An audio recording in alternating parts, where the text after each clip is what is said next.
Assalamualaikum warahmatullahi wabarakatuh. Semangat pagi semuanya. Apa kabarnya teman-teman? Semoga kita dalam kondisi sehat walafiat, tetap semangat gitu ya.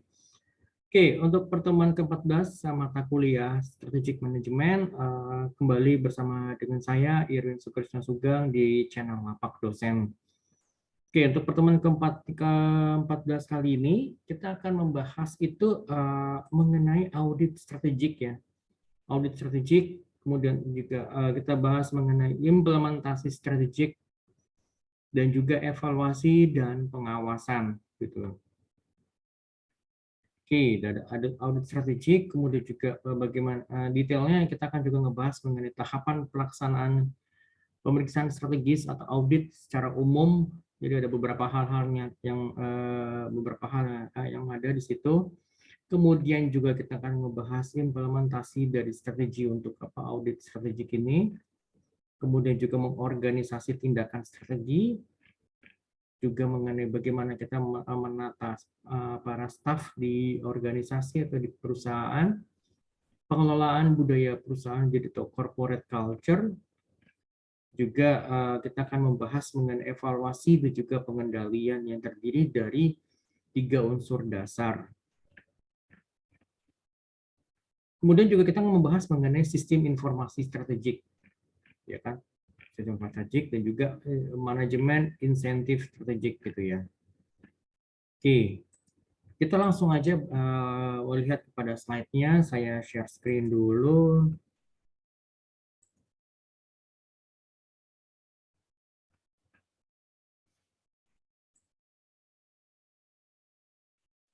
Audit strategik, implementasi strategik, dan juga evaluasi beserta dengan pengawasannya. Audit strategik ini merupakan bagian akhir dari proses manajemen strategik, ya kan? Yang merupakan adalah proses evaluasi strategi atau audit manajemen. Komponen ini jadi memberikan feedback atau umpan balik kepada para decision maker, pengambilan keputusan di organisasi, mengenai apakah semua rencana kerja itu dapat diimplementasikan sesuai dengan rencana yang telah disusun sebelumnya, atau mungkin ada perlu adanya perbaikan, atau perlu adanya revisi, atau perlu adanya adjustment dari rencana yang sudah sudah ditetapkan sebelumnya gitu loh. Penekanan dari audit manajemen itu adalah pada proses manajemennya, khususnya pada prosedur perencanaan, organizing, organisasi, dan juga pengendalian aktivitas yang dipilih untuk diaudit gitu ya. Kemudian tahapan-tahapan pelaksanaan pemeriksaan strategi atau audit pada umumnya meliputi beberapa hal-hal berikut ini. Jadi mulai dari, sebentar ini saya coba gedein dulu, usulan dan pengenalan. Jadi sebelum tahapan audit dilakukan, jadi para auditor dan manajemen perusahaan itu sebaiknya dipertemukan terlebih dahulu. Jadi kedua belah pihak ini harus bertemu. Jadi untuk apa gunanya? Untuk menciptakan hubungan yang baik. Jadi tentunya pasti harus ada hubungan yang baik antara kedua belah pihak gitu kan ya. Ya juga pasti supaya komunikasinya lebih lancar dan juga jadi auditor juga bisa mengetahui apa sih sebenarnya yang diinginkan oleh pihak manajemen perusahaan gitu. Jadi dalam kesempatan ini auditor dapat mengetahui tujuan perusahaan secara keseluruhan untuk menilai setiap aktivitas unit ataupun fungsi dalam organisasi perusahaan. Selain itu juga auditor harus mendapatkan dan menelaah informasi lain seperti aktivitas yang dilakukan oleh perusahaan itu seperti apa detailnya, kemudian tipe-tipe pengendalian yang diimplementasikan gitu kan ya di perusahaan, dan juga struktur organisasi dan juga posisi unit organisasi dalam dalam perusahaan secara overall gitu ya. Fase ini dapat dimanfaatkan untuk mengidentifikasi potensi-potensi masalah yang mungkin ada nantinya gitu. Lalu yang kedua itu kita bicara mengenai survei pendahuluan. Jadi pasti ada preliminary survey gitu ya. Di tahap ini auditor melakukan penilaian pendahuluan terhadap aktivitas yang akan dinilai. Jadi hasil itu adalah berupa informasi mengenai fungsi perusahaan, fungsional perusahaan untuk memonitor kinerja perusahaan. Jadi tujuan utama dari tahapan ini adalah untuk memperoleh pandangan umum mengenai fungsional perusahaan dan juga operasinya, serta beberapa petunjuk dari aktivitas khusus yang dapat menjamin dilakukannya penelaahan yang detail selama tahapan audit gitu. Lalu yang ketiga, penelaahan secara lebih rinci. Jadi setelah aktivitas fungsional yang akan diaudit itu diidentifikasi, jadi selanjutnya ditentukan kriteria kinerjanya gitu loh. Puncak dari tahapan ini adalah untuk merumuskan dan mendesain program kerja yang lebih rinci untuk audit yang lebih mendalam.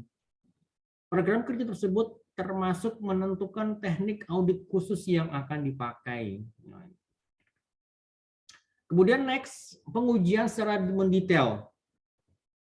Jadi pada tahap ini akan ditentukan kemuktahiran, jadi sifat yang sifatnya up to date, kelengkapan dan juga akurasi data, jadi data accurate, dan kelengkapannya juga kemuktahiran, jadi apakah data ini data yang paling akhir, yang paling up to date, atau masih ada data, ada revisi lagi, atau mungkin ini data yang mungkin yang masih belum up to date, masih versi-versi yang sebelumnya, itu yang perlu kita ketahui gitu kan.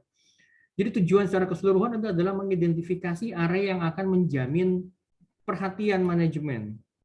Pengujian audit yang lebih rinci dapat diarahkan terhadap misalnya sasaran dan tujuan dalam anggaran yang sudah diotorisasi, informasi yang ada bagi manajemen yang telah dapat dimanfaatkan, dan juga aktivitas operasional mencapai hasil yang diharapkan gitu.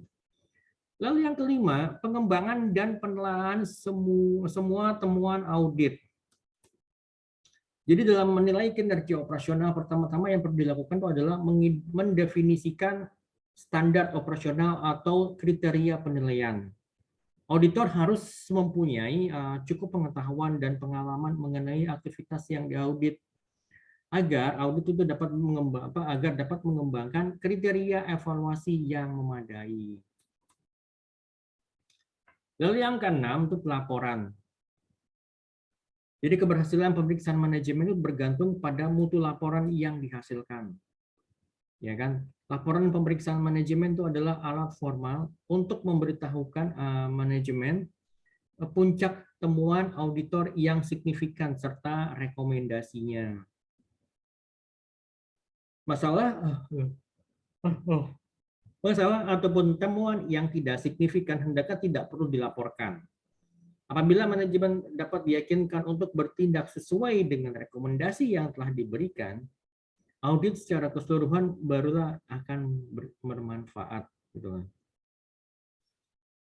Kemudian yang ketujuh ini tindak lanjut setelah audit. Tujuan penelaahan tindak lanjut adalah memastikan bahwa rekomendasi yang dimasukkan dalam laporan audit benar-benar telah dilaksanakan. Apabila manajemen tidak melakukan tindakan korektif yang dimaksud, maka carilah penjelasan mengapa manajemen gagal melakukan hal tersebut. Jadi ini masih tetap merupakan kewajiban dari para auditornya gitu.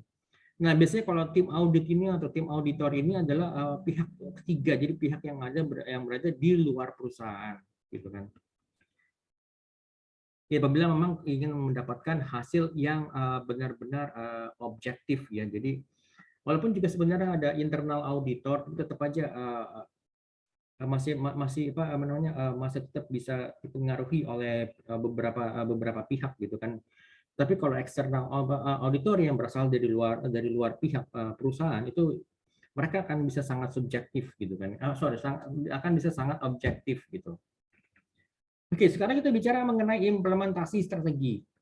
Implementasi strategi itu adalah jumlah keseluruhan aktivitas dan pilihan yang dibutuhkan untuk dapat menjalankan perencanaan strategis. Jadi ada perencanaannya, kemudian pasti ada implementasinya. Nah, implementasi strategis ini merupakan proses di mana beberapa strategi dan kebijakan diubah menjadi tindakan melalui pengembangan program, anggaran, dan juga prosedur. Jadi ada 3 ya, pengembangan program, kemudian juga anggaran, dan juga prosedur.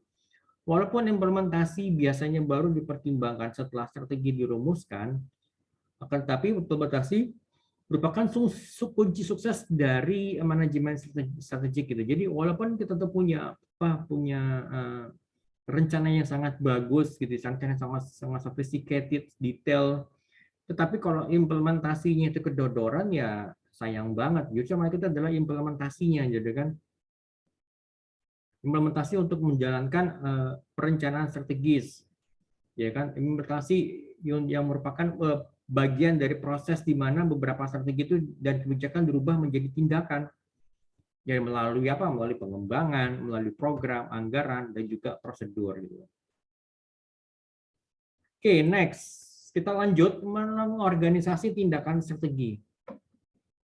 Para manajer divisi dan wilayah fungsional harus bekerja sama dengan rekan manajer yang lainnya dalam mengembangkan program, anggaran, dan juga prosedur untuk mendukung implementasi strategi. Nah, para manajer divisi ini juga harus bisa bekerja sama untuk bisa mencapai sinergi di antara berbagai divisi ya di dalam satu perusahaan, dalam satu organisasi, dan juga wilayah fungsional agar mampu menciptakan dan memelihara kompetensi khusus perusahaan. Jadi para manajer ini ya harus bisa bersinergi ya. Jadi misalnya antara beragam divisi, misalnya marketing, finance, operation, kemudian supply chain atau dan juga yang lainnya, misalnya finance, marketing, finance, kemudian juga accounting gitu kan ya, kemudian juga beberapa divisi-divisi yang lain, misalnya divisi untuk operation, divisi untuk research and development, itu harus bisa saling bersinergi gitu kan ya. Oke, pertamanya adalah kita mengembangkan program, anggaran, dan juga prosedur. Tujuan dari pengembangan program adalah untuk membuat tindakan yang berorientasi pada strategi. Proses anggaran dimulai setelah program dikembangkan. Jadi anggaran ini dimulai setelah adanya program. Setelah program dikembangkan, perencanaan sebuah anggaran merupakan pengecekan akhir yang nyata dari sebuah perusahaan terhadap kelayakan strategi yang dipilihnya.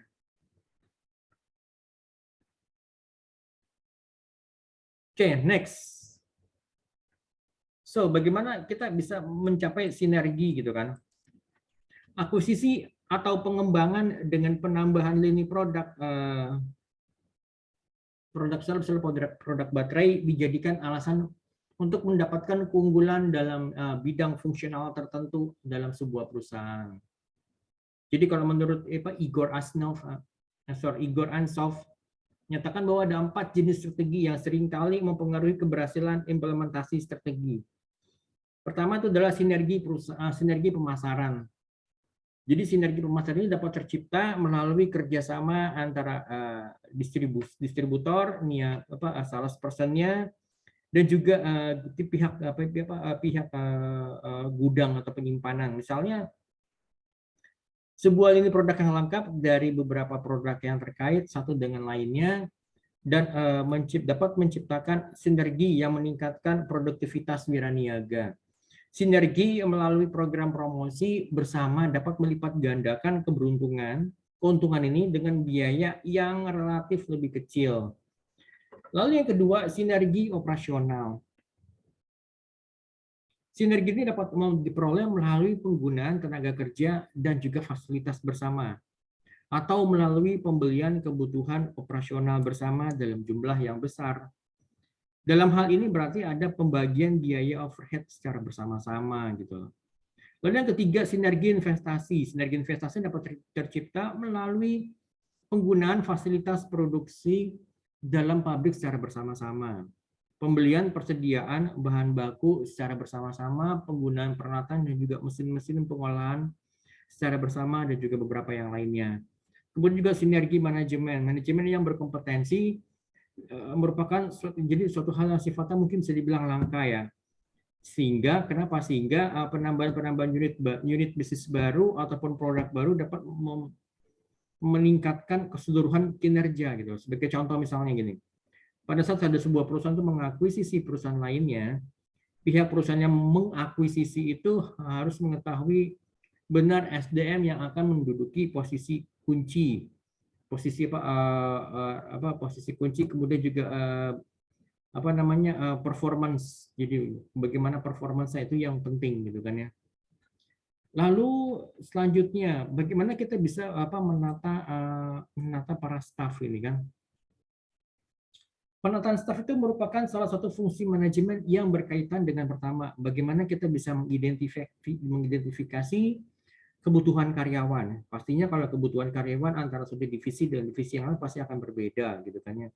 Baik itu mungkin dari latar belakang pendidikannya, latar belakang pengalamannya, bahkan juga mungkin ada beberapa mungkin divisi yang menerapkan akan sangat baik misalnya kalau menerima gender tertentu misalnya pria karena dia harus bekerja di lapangan karena walaupun sebenarnya tidak tertutup pula perempuan gitu kan ya, atau mungkin juga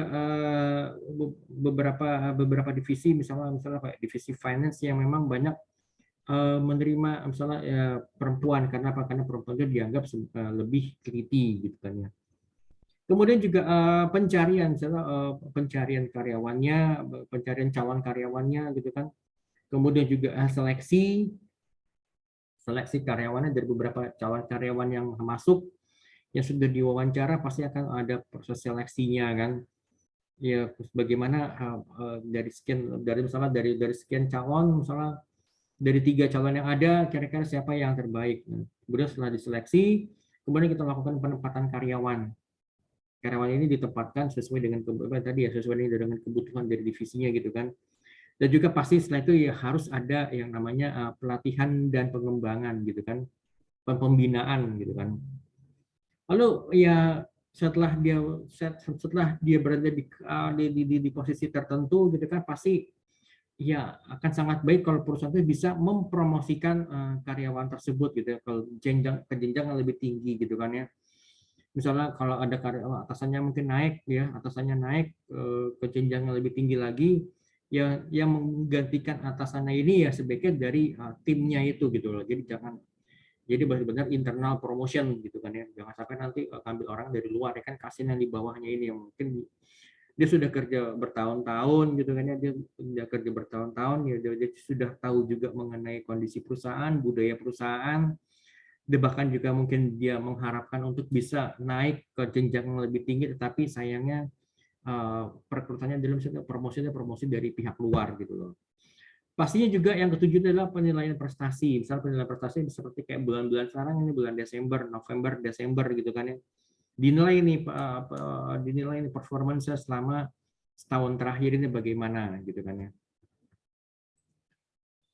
Nah, implementasi strategi ini juga seringkali membutuhkan beragam prioritas baru dalam pengelolaan sumber daya manusia. Beberapa perubahan tertentu mungkin berimplikasi pada dibutuhkannya orang-orang baru dan dengan kompetensi yang baru gitu loh. Ya kan? Memberhentikan orang-orang yang kompetensinya tidak sesuai atau tidak memenuhi standar, kemudian melatih karyawan yang ada dan juga sebagainya. Jadi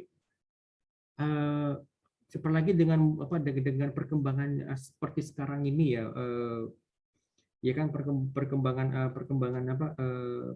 teknologi yang mempengaruhi perilaku konsumen gitu kan ya.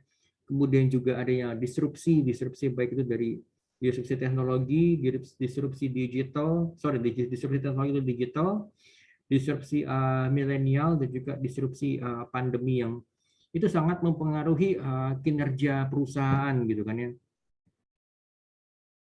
Ya, kinerja perusahaan terpengaruh karena misalnya penerimaan salesnya itu sangat sangat terpengaruh oleh pandemi gitu kan ya. Misal turun 30%, turun 40% misalnya karena let's say katakanlah misalnya ya yang tadinya mungkin orang-orang pada datang ke tempat ke mana membeli produknya, tapi karena pandemi walaupun ada tetapi juga itu sangat berkurang dengan signifikan gitu kan ya. Nah, jadi tentunya ya dengan adanya perkembangan teknologi, disrupsi milenial, disrupsi pandemi itu pasti akan mempengaruhi kebijakan perusahaan. Jadi ya jangan sampai nanti karyawan ini akhirnya harus dieliminasi atau dalam tanda kutip diberhentikan gitu, walaupun diberhentikan secara hormat misalnya dia melalui proses PHK ya sesuai dengan peraturan yang berlaku gitu kan. Ya, seperti itu gitu loh. Pengelolaan budaya perusahaan. Mengingat ya budaya perusahaan itu mempunyai pengaruh yang besar terhadap suksesnya implementasi strategi, ya makanya pihak manajemen harus melakukan analisa untuk menilai kesesuaian antara rumusan strategi dengan budaya perusahaan. Untuk itu pihak manajemen dapat mempertimbangkan beberapa hal, yaitu dengan melakukan pertanyaan-pertanyaan sebagai berikut. Apakah strategi yang dirumuskan sesuai dengan budaya perusahaan saat ini, ya kan? Kalau memang jawabannya iya, maka mulailah dengan segera, ya oke, jalanin aja gitu kan. Gabungkanlah perubahan organisasi dengan budaya perusahaan dengan mengidentifikasi bagaimana strategi tersebut akan dapat mencapai misi yang telah ditetapkan sebelumnya dengan lebih baik daripada strategi yang sudah dibandingkan dengan strategi yang telah dijalankan sebelum-sebelumnya gitu kan. Lalu yang kedua, jika strategi itu tidak sesuai dengan budaya perusahaan yang ada sekarang ini, bisa nggak? Apakah dapatkah budaya tersebut dimodifikasi dengan mudah sehingga lebih cocok dengan strategi yang baru? Jika jawabannya ya, jalankan strategi baru tersebut dengan hati-hati dengan memperkenalkan serangkaian kegiatan perubahan budaya, ya misalnya modifikasi kecil terhadap struktur kegiatan pelatihan dan pengembangan SDM, mempekerjakan manajer-manajer baru yang lebih cocok dengan strategi yang baru, gitu kan. Lalu yang ketiga, yang C, jika budaya perusahaan tidak dapat berubah dengan mudah dalam menyesuaikan dengan strategi yang baru ini, apakah pihak perusahaan bersedia dan mampu membuat perubahan organisasional yang besar dan menerima kemungkinan penundaan dan dalam mengimplementasi strategi yang baru dan menerima kemungkinan meningkatnya biaya? Apabila jawabannya ya, maka pihak manajemen harus mampu mengubah budaya saat ini dengan menetapkan sebuah unit struktural baru untuk mengimplementasikan strategi yang baru. Jika pihak perusahaan tidak bersedia membuat perubahan organisasional yang besar yang menuntut dilakukan perubahan dalam mengelola budaya perusahaan, apakah seluruh SDM dalam perusahaan tersebut masih mempunyai komitmen untuk mengimplementasikan strategi tersebut? Jika jawabannya ya, carilah partner yang partner kerja dalam usaha patungan untuk atau mengontrakkan strategi tersebut untuk supaya kita bisa mengimplementasikannya gitu loh. Jika jawabannya tidak, maka rumuskanlah strategi yang lainnya. Kira-kira apa budaya perusahaan? Misalnya budaya perusahaan kalau misalnya dengan kondisi seperti sekarang ya misalnya ya masuk ya katakanlah misalnya kalau kerja tuh ya harus datang ke kantor gitu kan ya. Ya kerja meeting tuh harus tatap muka gitu kan ya. Ya dengan adanya pandemi, dengan adanya perkembangan teknologi, akhirnya kita dipaksa untuk merubah budaya tersebut gitu. Bayangkan kalau misalkan kalau tadi misalnya kalau datang absen di kantor itu misalnya jam 7.30 karena masuk ke jam 8 atau mungkin jam 7.40. Dan bayangkan kalau misalkan kita WFH atau working from home, bagaimana kita bisa mengabsennya gitu loh. Absennya secara online itu berarti harus ada teknologi baru yang harus diimplementasikan supaya mendukung absen online tersebut gitu kan. Misalnya absen melalui internet melalui jaringan internet, membuka aplikasi tertentu gitu kan, absen online. Nah, walaupun kita misalnya berada di jalan atau kita berada di rumah atau mungkin kita di tempat lain, ya tetap kita harus melakukan misalnya absen online gitu. Yang tadi misalkan kalau ketemu meeting tuh ya di ruangan meeting atau mungkin di tempat tertentu, di tempat klien atau di kafe atau di restoran ya dengan kondisi seperti sekarang ya misalnya kita meeting dilakukan secara online gitu loh. Misalnya melalui misalnya Google Meet atau misalnya melalui Zoom meeting. Nah, itu berarti kan itu ada perubahan budaya gitu loh. Ya kan mungkin yang tadinya kalau misalnya kalau meeting itu ya ketemu tatap muka, kalau sekarang meeting yang bisa dari mana aja, dari rumah atau bahkan meeting mungkin di luar dari jam-jam kantor gitu ya. Ya karena kita ya karena fleksibelnya saking fleksibelnya kita bisa meeting dari mana saja gitu kan. Oke, kemudian juga kita bicara sekarang mengenai evaluasi dan pengendalian. Evaluasi strategi itu meliputi 3 aktivitas dasar, diantaranya adalah memeriksa dasar strategi perusahaan, membandingkan hasil yang diharapkan dengan hasil aktual. Jadi membandingkan antara harapan dengan kenyataan gitu kan ya. Dan yang ketiga, mengambil tindakan koreksi untuk memastikan kinerja yang sejalan dengan rencana. Jadi feedback yang memadai dan tepat waktu merupakan dasar bagi evaluasi strategi yang efektif gitu kan. Evaluasi strategi yang ini sama pentingnya dengan informasi yang mendasari operasinya. Jadi tekanan, pokoknya kalau ada tekanan yang terlalu kuat dari top level manajemen bisa menyebabkan manajer yang di level yang berendah itu untuk memanipulasi data atau memanipulasi informasi. Terutama kalau misalnya berupa mengenai angka, misalnya apa? Misalnya seperti angka-angka KPI, Key Performance Indicator, gitu kan ya. Misalnya dari top level manajemen memastikan misalnya apa KPI untuk tingkat kepuasan pelanggan itu harus berada di angka 4,5 dari skala 1 sampai 5, misalnya 1 itu sangat tidak puas sampai dengan 5 itu sangat puas, ya tuh. Ya kan? Berarti kan 4,5 itu kan udah berada di level puas dan sangat puas gitu kan, berarti. Dan sedangkan misalnya kondisi yang sebenarnya atau kenyataannya itu banyak misalnya konsumen yang mengeluhkan ya, jadi akhirnya pada saat diukur KPI untuk tingkat kepuasan pelanggan secara keseluruhan ya nilainya mungkin masih di bawah 4 gitu, misalnya 3,7, 3,8. Nah, itu kan berarti kan itu ada gap antara harapan dan kenyataan gitu. Jadi jangan sampai nanti akhirnya misalnya dari divisi marketing atau dari divisi salesnya misalnya memanipulasi data-data akhirnya gitu kan. Dari 3,8 dimanipulasi misalnya apa menjadi 4,3 gitu kan, atau misalnya dimanipulasi menjadi 4,5 bahkan gitu kan ya. Jadi ya hal-hal seperti itu yang harus dihindari gitu kan ya. Ya walaupun dari top level manajemen itu memberikan push atau tekanan kepada tim yang dia ada di bawah, tetapi mereka juga harus bisa menerima kenyataan gitu kan ya.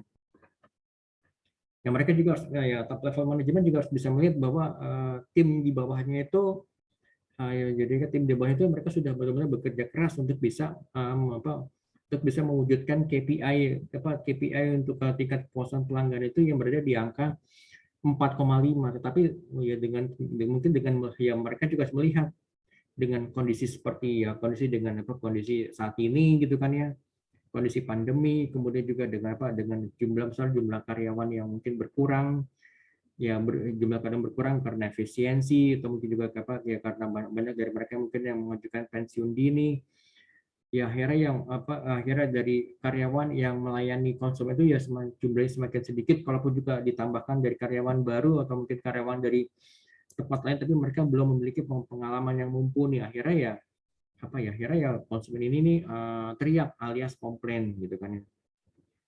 Nah, seperti itu.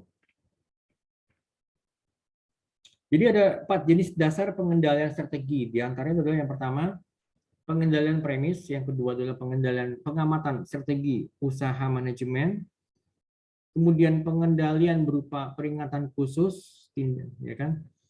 Yang keempat, pengendalian atas implementasi usaha manajemen. Oke, sekarang kita coba lihat satu persatu. Yang pertama, pengendalian premis. Jadi setiap strategi itu didasari pada perencanaan atau atas premis tertentu, yaitu asumsi atau prediksi. Jadi pastinya ya kita sudah menentukan apa yang menjadi asumsi-asumsinya atau prediksi-prediksinya. Jadi proses manajemen dari pemeriksaan secara sistematis dan terus-menerus untuk menentukan apakah pemikiran yang menjadi dasar strategi masih berlaku atau tidak, gitu kan. Perencanaan pemikiran terutama berkaitan dengan faktor lingkungan dan industri. Jadi kita harus melihat juga kan bagaimana kondisi di lapangan, kondisi di lingkungan. Bagaimana dengan tingkat growth di industri kita itu seperti apa? Apakah kita below average atau above average atau memang tepat atau berada di level rata-rata gitu loh.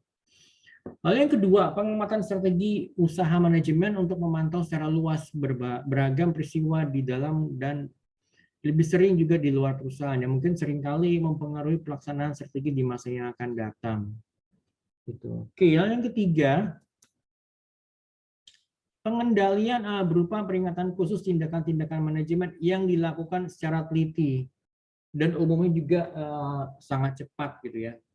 Supaya apa? Supaya untuk bisa kita memikirkan kembali strategi perusahaan karena adanya peristiwa mendadak dan tidak diharapkan. Nah, apalagi misalkan dengan contoh seperti kayak pandemi di awal-awal tahun 2020 ya, di awal-awal pandemi pada saat itu bagaimana bagaimana perusahaan itu bisa dibilang banyak industri yang terkaget-kaget kan, yang tidak pernah mengira sebelumnya gitu kan, bahwa di tahun 2020 akan terjadi pandemi yang merebak di seluruh dunia gitu kan.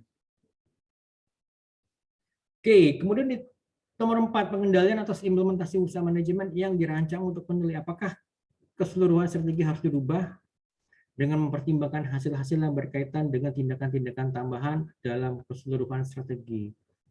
Hal yang biasanya berkaitan dengan tujuan khusus strategi atau proyek dengan pemeriksaan peristiwa-peristiwa yang penting yang ditentukan sebelumnya. Ini menurut Pierce and Robinson di tahun 2008. Oke, next. Sistem informasi strategik. Sistem informasi strategik merupakan sistem informasi yang untuk keunggulan kompetensi yang merupakan perkembangan dari fungsi sistem informasi secara umum, yaitu untuk menciptakan efisiensi dan efektivitas dalam pengambilan keputusan. Ya kan, pada saat top level manajemen ingin mengambil keputusan, mereka harus memiliki dasar informasi yang kuat gitu kan ya, yang kuat, tepat dan juga akurat gitu kan. Sistem informasi strategik ini yang berbasis komputer ataupun manual, formal ataupun informal, dapat melakukan fungsi dengan memberikan layanan informasi yang dibutuhkan oleh top level manajemen dan manajemen puncak. Salah satu alasannya itu adalah bangkrutnya International Harvester, itu adalah ketidakmampuan manajemen puncak untuk menentukan dengan tepat pendapatan yang diterima dari produk-produk sejenis dalam kelompok utama produknya, jadi dalam industri boneka ya.